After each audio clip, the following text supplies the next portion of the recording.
రెడ్డి అన్నారు. ఆయనకు తగిన శాస్తి కూడా చేశారు. ఎందుకు శాస్తి చేశారు?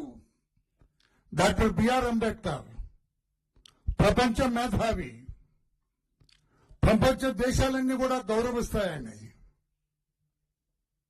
అటువంటి వ్యక్తి పేరు తీసి పక్కన పెట్టి తన పేరు పెట్టుకున్నారు. చంద్రబాబు నాయుడు గారు 5 సంవత్సరాలు ముఖ్యమంత్రిగా విదేశీ విద్యా విధానానికి డాక్టర్ బిఆర్ అంబేద్కర్ విదేశీ విద్యా విధానం అని పెడితే,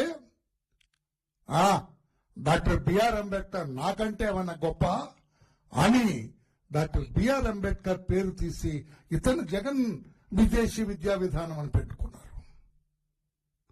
ప్రతిపక్షంగా మేము తప్పుపట్టాం, వినలేదు. దళితులందరూ కూడా అది మనసులో పెట్టుకున్నారు.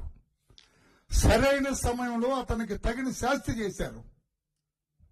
డాక్టర్ బిఆర్ అంబేద్కర్ ఎక్కడ 11 కేసుల్లో ఛార్జ్షీట్లు ఎదుర్కొంటూ 5 కేసుల్లో ఎన్ఫోర్స్మెంట్ డైరెక్టరేట్ ఛార్జ్షీట్లు ఎదుర్కొంటూ ప్రపంచంలోనే అత్యంత అవినీతిపరుడుగా పేరు పొంది సిబిఐతో ఒక అధికారికంగా ఇతను 43,000 కోట్ల రూపాయలు కొట్టేశాడని చెప్పి ఛార్జ్షీట్ లో పేర్కొనబడిన నీవు మా దేవుడు లాంటి డాక్టర్ బిఆర్ అంబేద్కర్ పేరు తీస్తావా, తీసేసి నీ పేరు పెట్టుకుంటావా అని చెప్పి అతన్ని మొన్న ఎన్నికల్లో 11 సీట్లకు పరిమితం చేసి ప్రతిపక్ష హోదా కూడా దక్కకుండా చేసి దళితులందరూ కూడా సరైన నిర్ణయం తీసుకున్నారు.